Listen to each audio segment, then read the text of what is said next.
우리 벌써 21번째 시간인데요. 이제 이번 주하고 다음 주 2시간을 통해서 요한계시록 말씀을 마무리하려고 합니다. 좀 제가 자세히 말씀을 이렇게 전하면 좋지만 저는 또 적당한 긴장과 또 서스펜스가 존재해야 좋은 설교라고 생각을 해요. 그래서 사실 많은 본문을 빨리 다루려고 상당히 우리가 급하게 여기까지 왔습니다. 이 결론, 오늘과 다음 주 2시간에 결론에 도달하기 위해서 20번을, 요한계시록을 사실은 20번에 다룰 수 없는 책인데 굉장히 빠르게 여러분들에게 핵심적인 내용들만 다루면서 왔습니다. 다소 설명하지 않은 부분도 있고 또 제 설명이 좀 부족한 부분들도 있었는데 어쨌든 하나님이 여기서 우리에게 주시려고 하는 거 나름대로 열심히 풀어보려고 노력했고요. 이번 주와 다음 주에 이제 우리가 결론에 해당하는 22장 6절에서 마지막 절까지를 두 부분으로 나눠서 우리가 요한계시록이 우리에게 무엇을 말하고 있고 이 시대에 우리가 어떻게 살아가야 하는지에 대해서 정리하는 시간을 갖도록 하겠습니다. 오늘은 새 예루살렘의 조건과 과제라는 제목입니다. 새 예루살렘은 하나님이 통치하시는 천국, 완성된 하나님 나라를 이야기하고 그 하나님 나라의 공동체에 속한 바라본대 저와 여러분들을 의미합니다. 그래서 그 새 예루살렘의 조건과 과제라고 하면 일단 우리가 어떻게 새 예루살렘의 백성이 될 것인가 라는 것과 그리고 우리가 새 예루살렘의 백성으로서 우리에게 주어진 과제는 무엇인가 간단히 우리가 살펴봐야 할 것 같습니다. 여러분 요한계시록을 보면서 지금까지 우리는 두 가지 성을 공부했습니다. 하나는 큰 성, 음녀, 바벨론에 대해서 우리가 공부를 했고 다른 하나는 새 예루살렘 성, 그죠? 하나님이 하늘에서 내려주시는 성, 거룩한 성 예루살렘. 하나는 음녀와 같은 성 바벨론이고 다른 하나는 거룩한 성 예루살렘입니다. 우리는 어쩔 수 없이 이제 최종 심판의 자리에서 두 성 중에 하나의 백성이 된다는 것이죠. 주님이 최종적으로 우리에게 임재하셔서 재림하실 때 혹은 우리가 우리의 삶을 마치고 우리의 삶의 결과물을 가지고 하나님 앞에 나아갈 때 우리는 분명히 두 성 중에 한 성에 속하게 되겠죠. 그렇죠? 거기 중간에 회색 지대는 없습니다. 우리는 어쩔 수 없이 요한계시록과 같이 두 종류의 사람으로 사람을 나눌 수가 있습니다. 미혹되어서 바벨론의 백성이 된 사람들과 인내의 말씀을 지켜서 새 예루살렘의 백성이 된 사람들. 우리는 이 두 부류의 백성 중에 한 부류에 속할 수밖에 없습니다. 우리 현실 속에서는 신앙생활 열심히 합니까? 참 너무 차지도 않고 더우지도 않고. 근데 여러분은 분명히 어느 쪽 한편에 최종적으로는 설 수밖에 없다는 거죠. 그렇죠? 그게 이제 여러분의 삶의 결과물이 여러분에게 보여주는 것입니다. 성경에는 계속 요한계시록에도 두 가지 이야기를 하고 있습니다. 이기는 그에게는 내가 하나님의 낙원에 있는 생명나무의 열매를 주어 먹게 하리라. 이기는 자. 그렇죠? 그 다음에는 이 바벨론의 멸망과 함께 멸망할 자. 다음을 보여주시면 또 다른 천사 곧 셋째가 그 뒤를 따라 큰 음성으로 이르되 만일 누구든지 짐승과 그의 우상에게 경배하고 이마에나 손에 표를 받으면 어떻게 됩니까? 그도 바벨론 성과 마찬가지로 하나님의 진노의 포도주를 마시게 되겠다. 그렇죠? 그러니까 우리는 바벨론에 미혹되어서 바벨론의 백성이 되어서 바벨론과 함께 멸망할 수 있는 한 가지의 운명이 우리 앞에 놓여 있고 다른 하나는 하나님 앞에 신실하게 인내의 믿음을 지킴으로써 새 예루살렘의 백성이 되는. 그래서 새 예루살렘의 백성은 첫째 부활을 하게 된다. 우리가 다 육체적으로 죽잖아요. 신자나 불신자나 회색분자나 누구나 다 죽잖아요. 그러면 종국에는 첫째 부활을 해서 영원한 하나님 나라를 누리든지 아니면 또 다른 사망을 하게 됩니다. 이것이 바로 요한계시록에서 얘기하는 둘째 사망. 그렇죠? 그래서 우리가 첫째 사망 이후에 새 예루살렘의 백성은 첫째 부활을 하게 된다라는 거예요. 그리고 바벨론의 백성은 둘째 사망을 하게 됩니다. 그래서 둘째 사망이라는 것은 뭡니까? 하나님이 얘기하신 진노의 영원한 진노에 떨어지는 것이고, 다른 하나는 하나님이 얘기하신 하나님의 완벽한 통치가 구현되는 새 예루살렘의 백성이 되는 겁니다. 우리는 어쩔 수 없이 이 중에도 갈릴 수밖에 없습니다. 우리는 스스로 아유 나는 아닌 것 같아, 아니야 나는 확실히 맞는 것 같아 라고 얘기할지 모르지만, 종국에는 우리가 생각하는 내 생각이 아니고 하나님이 주신 어떤 기준과 잣대로 인해서 우리는 분명히 두 백성 중에 한 백성으로 나뉠 수밖에 없다는 거예요. 그게 바로 성경 전체의 가르침과 일치합니다. 그렇죠? 우리가 성경 말씀을 해석할 때 여러분들 성경 말씀을 해석까지 할 필요는 없죠. 잘 해석된 거를 들으시면 되겠지만, 성경을 해석할 때 제일 중요한 것은 성경 전체의 사상과 서로 융화되고 조화되어야 한다는 거예요. 어떤 한 가지의 본문이 성경 전체의 본문을 뒤집으면 안 됩니다. 대체로 이단들의 해석은 그러하지도, 대체로 잘못된 성경의 해석은 그 부분에 몰입하여서 성경 전체의 사상을 뒤집어버리고 맙니다. 오늘 좀 저와 여러분들은 요한계시록을 다 봤으니까요. 이제 결론을 내리면서 조금 우리가 정확하게 정리할 필요가 있을 것 같습니다. 우선 우리에게는 곧 심판이 직면하는 그 시기가 옵니다. 오늘 22장 7절은 다시 강조하고 있습니다. 보라, 속히 오리니. 그렇죠? 분명히 요한계시록 1장에서도 우리는 속히 될 일을 보여주려, 그죠?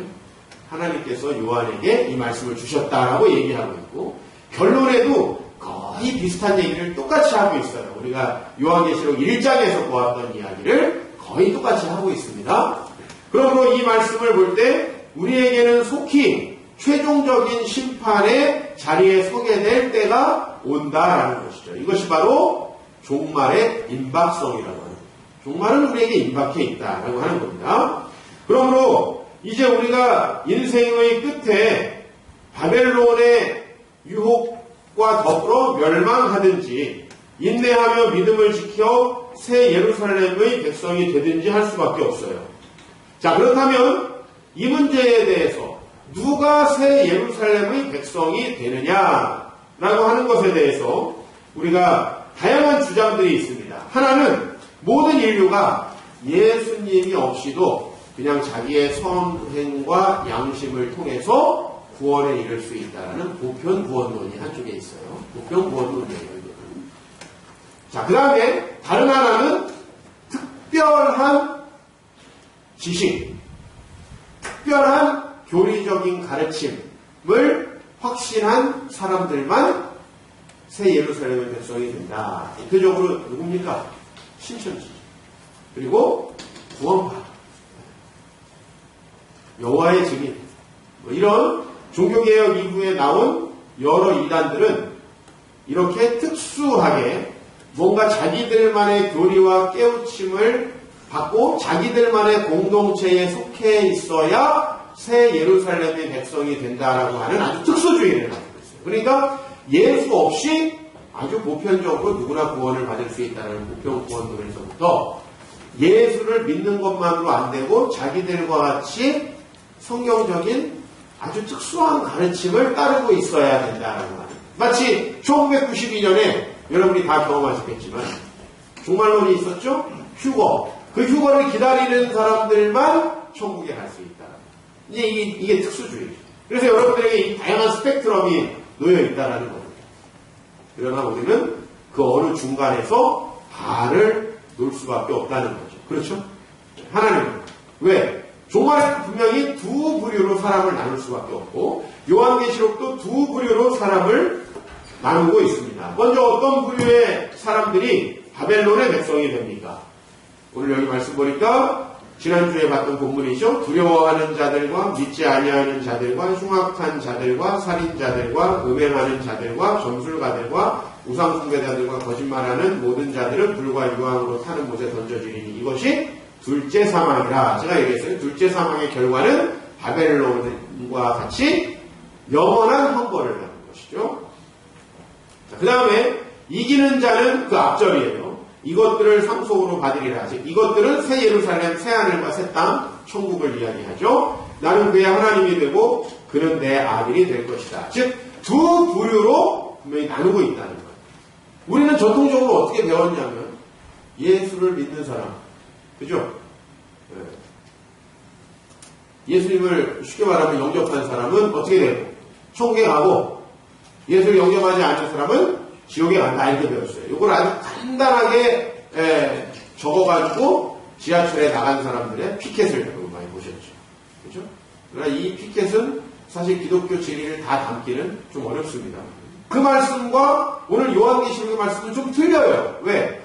아니 그 말씀은 믿으면 된다라고 했는데 오늘 여기 보니까 아니 믿은 대로 뭔가 살아야 된다라는 얘기를 하고 있고 그 다음에 또한 우리의 여러 가지 행위들을 지적하고 있죠. 거짓말하는 거, 우상숭배하는 거, 흉악하는 거, 살인하는 거, 음행하는 거 이런 행위적 요소를 이야기하고 있어요.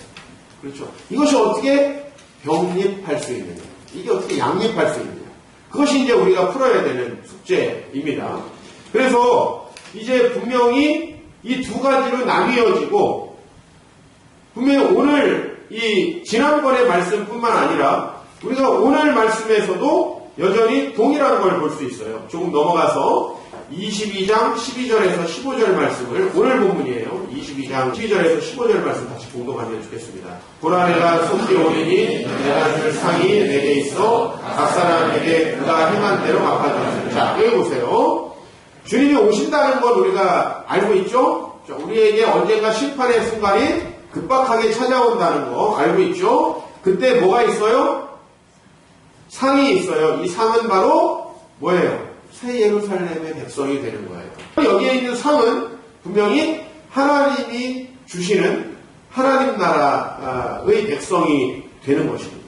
자, 그렇다면 그것을 무엇에 따라 준다고 했습니까? 우린 전통적으로 믿으면 받는다고 했는데 여기는 뭐라고 되어 있어요? 행한 대로 갚아줘요. 자, 이게 이제 우리가 풀어야 될 숙제예요. 그렇죠? 이거 굉장히 중요한 얘기잖아요.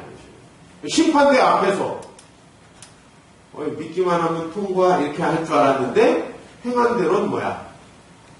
목사님 그럼 그동안에 우리가 배웠던 건 뭡니까? 자, 이런 문제가 있죠. 자, 그 문제를 여러분 고민하시면서 다음 절을 읽어보시죠. 나는 알파와 오메가요, 처음과 마지막이요, 시작과 마침이다. 이것은 바로 예수님이 자신의 권세를 이야기하는 거고, 다음 구절로 넘어가서 두 부류의 사람이 있어요. 자기 두루마기를 빠는 사람이 있어요. 그들은 어디로 나아가요?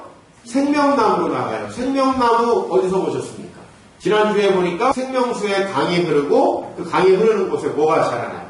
나무가 자라나서 그 열매가 와 잎사귀가 만국을 치료한다. 이 생명나무는 우리를 완전한 하나님 나라로 인도하는 그 과정에서 우리가 진짜로 먹는 열매가 아니고 상징적인 거죠. 그 다음에 문들을 통하여 성에 들어갈 권세. 그러니까 생명나무로 나가고 성에 들어간다. 이건 다 새 예루살렘 백성이 되는 거죠. 이럴 때는 장소적인 의미로 새 예루살렘 성을 쓴 거예요. 여기 성은 새 예루살렘 성인데 장소로서, 제가 장소로서지만 또 주님의 신부, 우리 공동체, 사람들을 의미한다고 했죠. 새 예루살렘. 그래서 장소적인 의미로 장소의 이미지를 쓸 때는 문을 열고 성으로 들어간다. 자, 그렇다면 오늘 여기 두루마기를 빠는 사람은 성으로 들어간다. 그죠? 다음 구절을 보면 개들과 점술가들과 음행하는 자들과 살인자들과 우상숭배하는 자들과 및 거짓말을 좋아하며 지어내는 자는 성 밖에 있으리라. 그랬습니다. 여기 보면 이제 개가 멍멍이는 아니겠죠? 그죠? 그건 아니면 다 사람을 얘기하는 건데 어쨌든 그 사람들의 이런 행동들을 하는 사람들은 성 밖에 있다. 새 예루살렘 성 바깥이라고 하는 것은 구원 제외된 거죠. 구원에서 제외된 거죠. 끝까지 계속 요한계시록은 이런 얘기를 하고 있다는 거예요. 자, 그렇다면 우리가 이제 이것을 전통적인 우리의 가르침과 어떻게 조화시킬 것이냐의 문제가 남았습니다. 종교개혁자들의 후예입니다. 여러분들은. 그리고 저 역시 종교개혁자들의 후예로서 그들의 신학을 공부하고 그리고 목회자가 된 사람입니다.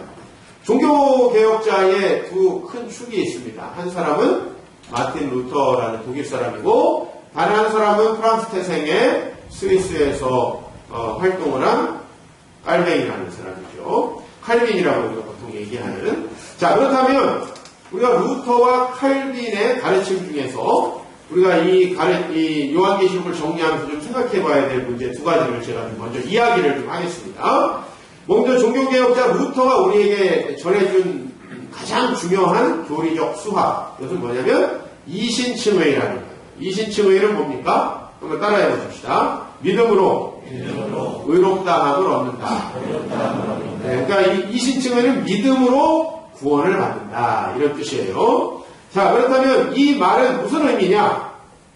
무슨 의미냐? 이게 중요한 거예요. 그죠? 루터가 왜 이 말을 했냐? 이 말이 진짜 루터가 뜻하는 말은 뭐였냐? 그것은 바로 인간의 행위가 구원의 조건이 되지 않는다라는 말이에요. 인간의 행위가. 왜? 그 당시에 카톨릭 교회는 인간의 행위로 구원을 이루어야 된다라고 가르쳤거든요. 그 끝에 있었던 게 면죄부예요. 인간의 행위가 구원의 조건이 아니다.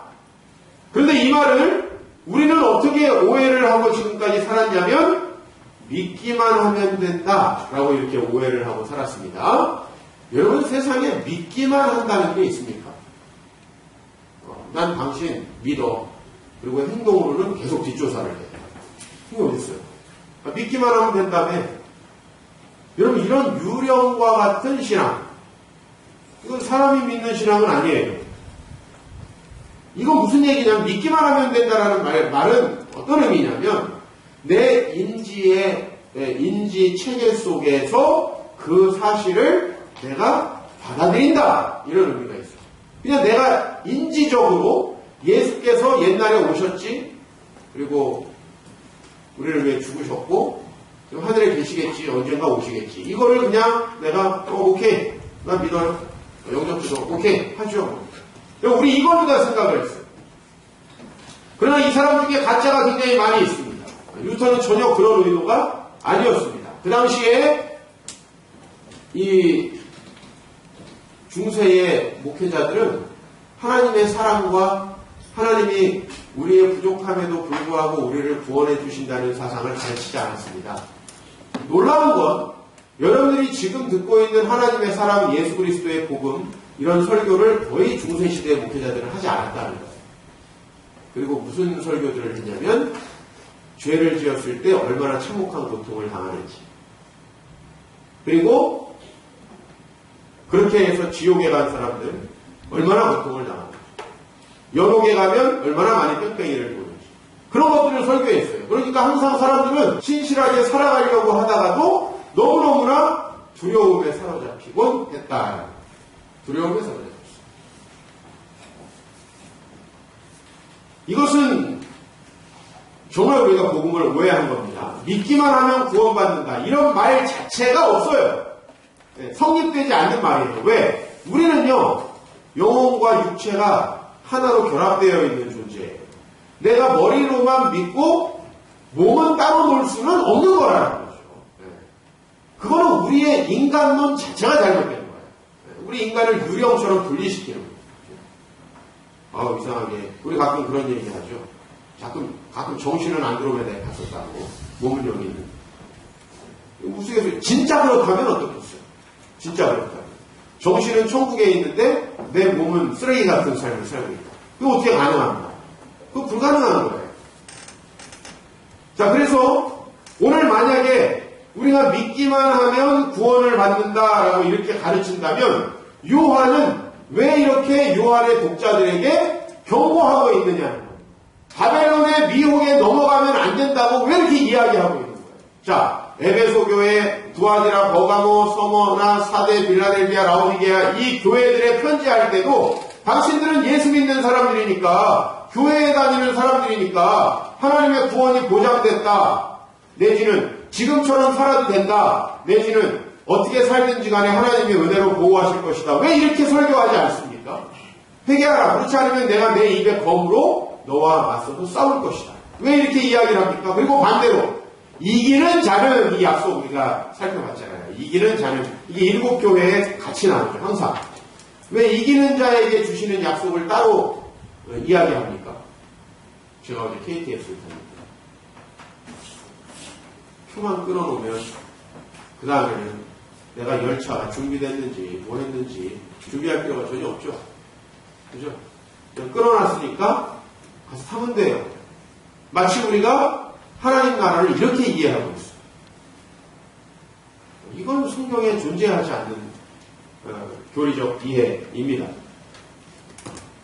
자, 그래서 항상 요한은 두 가지 이야기를 하고 있어요. 요한의 독자들에게 바벨론의 멸망과 함께 있을 인류의 심판을 경고하는 거예요. 그러면서 다른 한편은 믿음으로 인내하고 주의 말씀을 따라 살아가면 새 예루살렘의 축복이 곧 임한다라고 하는 것을 더불어 주는 거예요. 무엇입니까? 우리를 긴장하게 하는 것이죠. 그죠? 거룩한 열망을 갖게 하는 것이죠. 사랑하는 성도 여러분, 아까 전에 이 말씀을 봤습니다. 자기 두루마리를 빠는 자. 두루마기를 빤다는 게 뭐예요? 두루마기 옷을 얘기하거든요.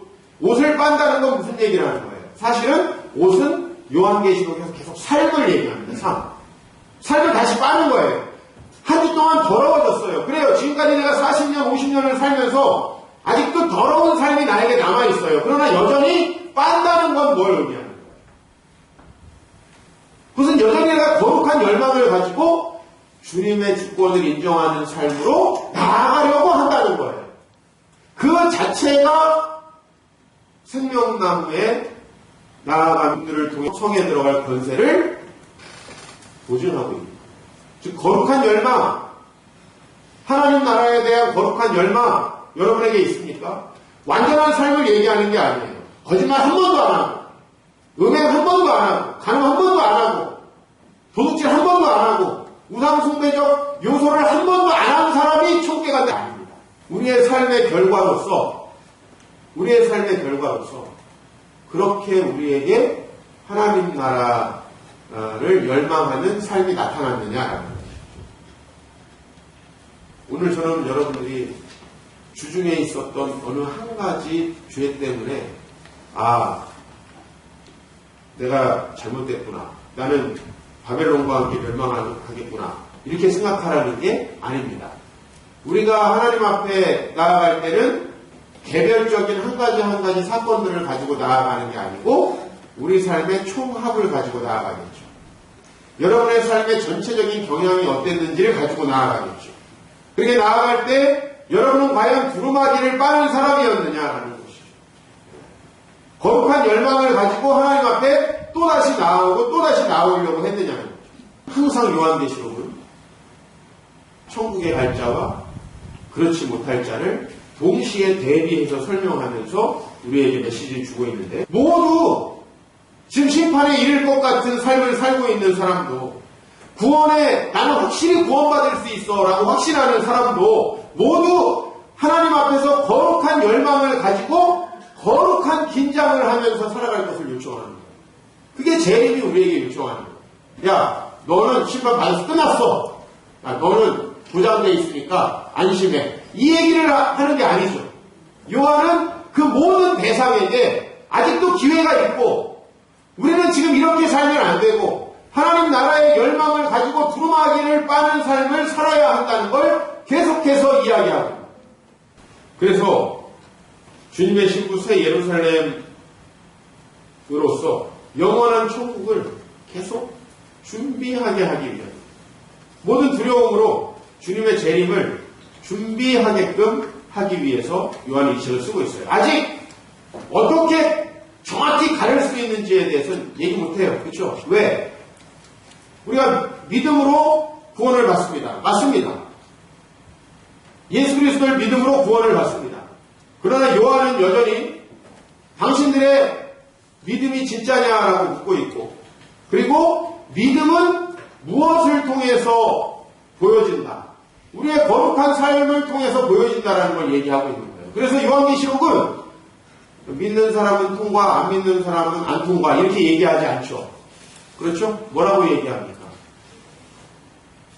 우상숭배, 음행하는 사람, 거짓말하는 사람 이런 사람들은 못 가고, 그렇죠? 그 다음에 승리하고 주님 나라를 바라보며 이기는 사람들은 가고 이렇게 얘기하는 거예요. 이건 무슨 얘기예요? 바로 믿는 사람은 그렇게 산다라는 거죠. 그런 거룩한 열망을 갖는다는 거죠.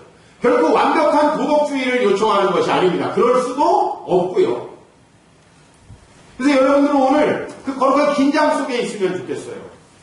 내가 이렇게 죄를 짓고 아유 나는 불가능한 사람인가 보다 하는 절망 안 돼요. 그런 절망도 안 돼요. 그러나 믿기만 하면 된다 그랬는데 천국에 가는 거고 헌신하고 뭐 주님 나라를 위해서 살아가고 이거는 좀 나중에 생각해보자. 이런 나태하고 천박한 낙관주의 그거 버리셔야 한다. 복음은 이 사이에 있어요. 인간의 행위가 구원을 발생시키는 것은 아니다.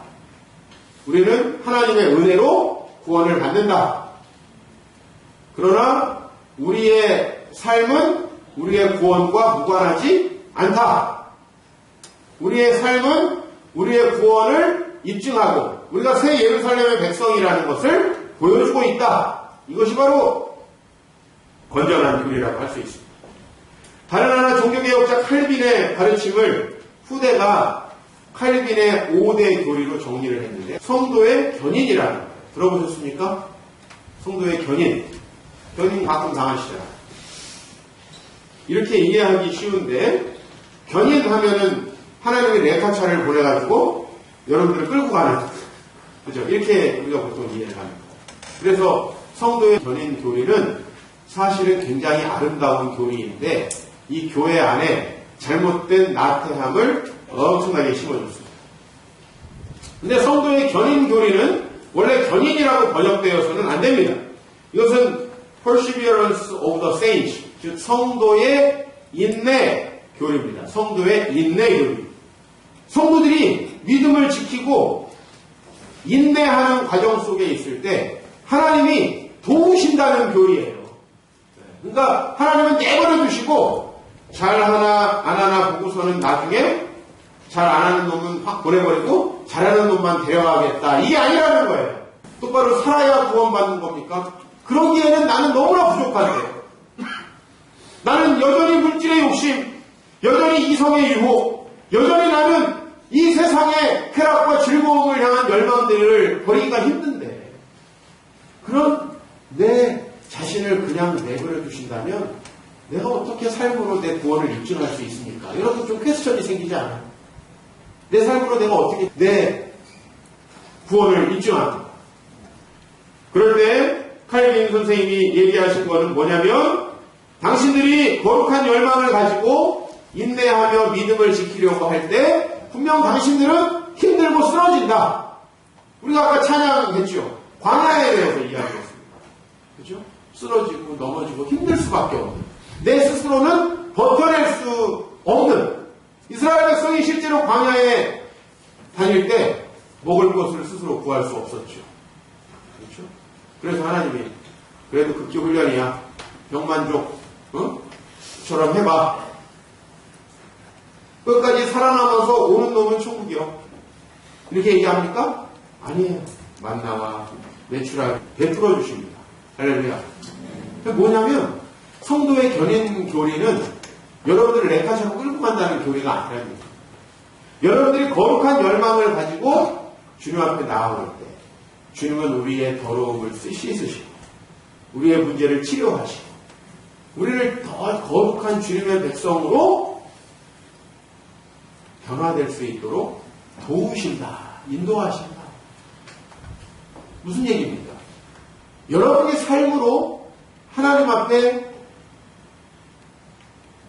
진정한 성도라는 것을 보여야 되지만 우리의 힘으로는 그것이 불가능하지요. 그렇습니까? 그러므로 여러분 거룩한 열망을 가지고 하나님 앞에 나아가려고 하는 사람들은 겸손합니다.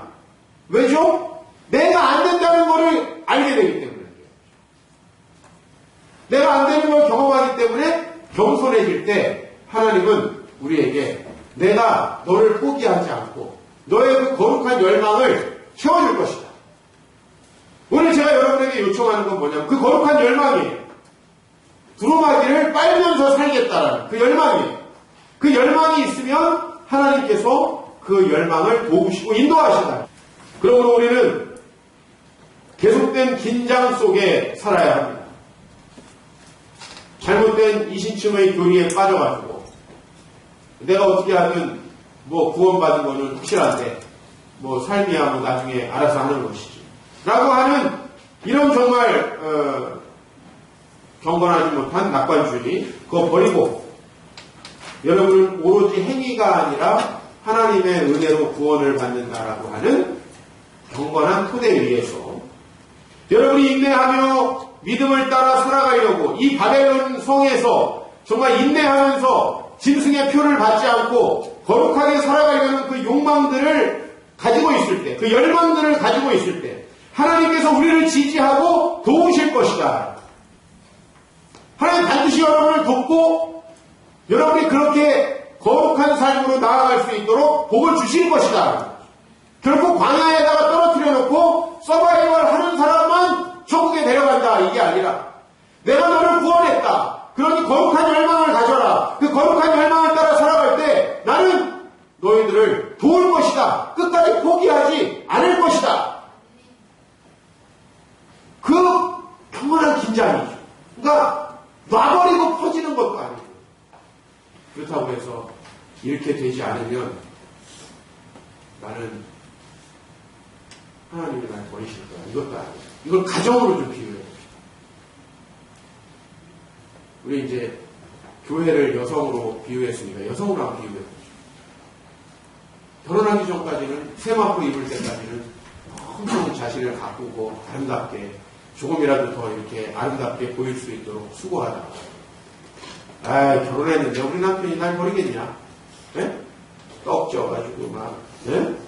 막 눈곱 낀 데다가 막 그죠? 그 확신은 참 좋은 것 같은데 좋습니까? 우리 남자 여러분들 그런 확신을 가진 여성분들 좋아요? 난 우리 남편 확실히 믿어. 우리 남편이 어째 날 떠나? 내 눈곱까지 사랑한다는데 그런 사람 없어요. 바로 하셔야 돼. 그러나 반대로 내가 연지곤지 찍고 매일같이 새 옷을 입고 깨끗하게 내 자신을 준비하지 않으면 우리 남편은 날 버릴 거야 라고 하는 공포 속에 살아갑니다. 이거 오라요? 이거 아니죠.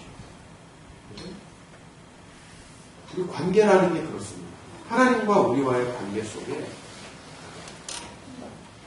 내가 뭐 어떻게 살든 뭐 하나님이 날 사랑하실 텐데 여러분 그런 마음 가지시면 안 돼요. 하나님이 실제 그러신 분이라고 해도 그런 마음 가지시는 건 하나님에 대한 올바른 태도가 아니죠. 그렇죠. 그렇게 살아서는 안 돼요. 하나님을 진짜 믿는 사람은 그렇게 안 살아요. 반대로 내가 이번 주에 한 가지라도 실수하면 한 가지라도 넘어지면 하나님이 먼저 작살내기 전에 우리 목사님이 날 가만두지 않을 거야. 온갖 7대 징계 출교에서부터 근신까지 7대 징계를 나 매주마다 베풀면서 이번 주에는 기도를 안 했으니까 근신 아내와 다퉜으면 수찬정지 하나님이 그렇게 우리에게 하시는 분은 여러분에게 요청하는 건 거룩한 열망과 긴장입니다. 여러분 어느 누구 사이에도 긴장이 필요하죠. 우리 담임 목사와 부교육자 사이에도 그건 부부 안에서도 마찬가지예요. 성도와 목사 관계에서도 마찬가지예요. 이 거룩한 긴장이 필요합니다. 신앙생활은 그게 필요합니다. 내가 그분이 정말 소중하다면 거룩한 긴장, 그렇죠? 거룩한 긴장이 필요하죠. 저도 어떨 땐 여러분들이 한없이 편하지만 어떨 땐 여러분이 좀 제가 불편할 거예요. 때로는 농담으로도 여러분에게 다가가지만 때로는 생생한 다큐로도 여러분에게 다가갈 수 없겠죠. 이 거룩한 긴장이 우리 사이에 있어야 돼요. 특히 하나님과 우리 사이에. 하나님 날 구원해 주셨으니까 퍼지자. 이게 아니라 날 구원해 주셨는데 나는 어떻게 내 삶으로 하나님 앞에 보답할까. 이 거룩한 열망이 있어야 됩니다. 그게 여러분 안에 성령이 계신다는 증거인 줄로 믿습니다. 그러나 여러분 절대로 우리는 완전한 행위로 하나님 앞에 옳다 인정함을 받을 수가 없어요. 그죠? 그 긴장을 안 해요. 그래서 거룩한 열망을 가질 때 하나님께서 도우시고 내가 생각지도 못한 경지로 나를 고양시키신다는 거. 이걸 여러분들이 아셔요. 여러분의 영적 고양이 일어나요. 그죠? 어때요? 지금 여러분의 삶을 보면 하나님께서 도우셨기 때문에 이만큼 온 거 아니겠습니까? 저도 그래요. 날마다 조금만 기도하지 않고 조금만 말씀으로부터 멀고 조금만 내 주변 일들 때문에 내 마음이 불편해지면요. 흔들리는 내 자신을 봅니다. 그런데 우리는 또 하나님 앞에 나아가고 나의 거룩한 열망을 지지하시고 도와주시는 그 하나님의 놀라운 사랑. 그것이 바로 성도의 견인이다. 저는 그래서 복음은 긴장이다. 이렇게 얘기하고 싶습니다. 그렇죠? 복음은 긴장이다. 이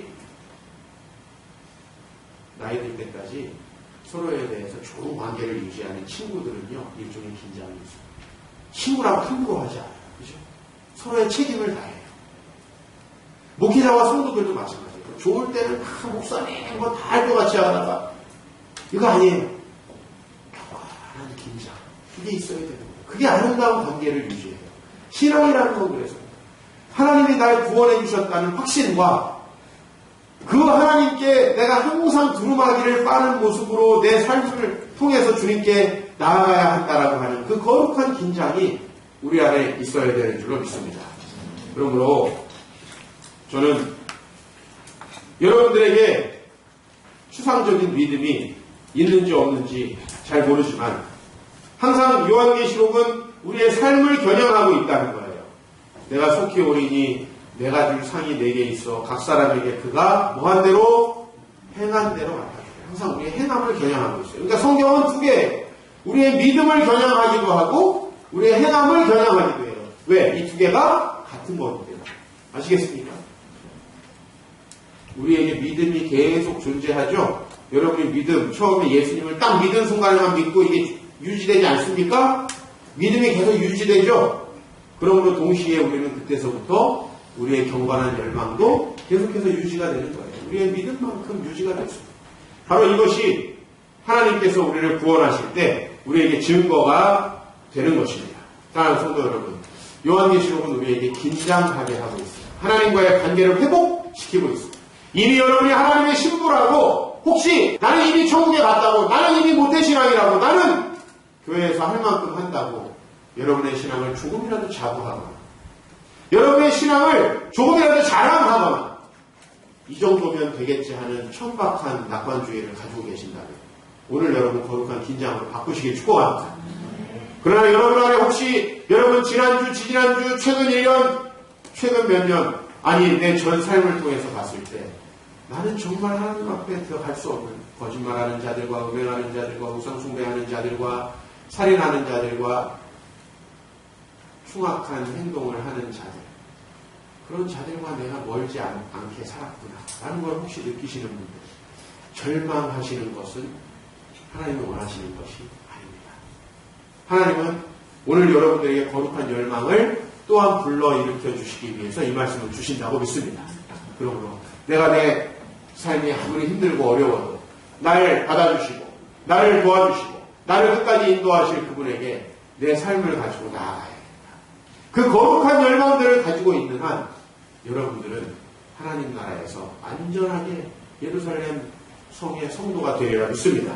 그러므로 여러분 거룩한 긴장을 가지고 우리 마지막으로 이 말씀을 읽고 좀 정리하시죠.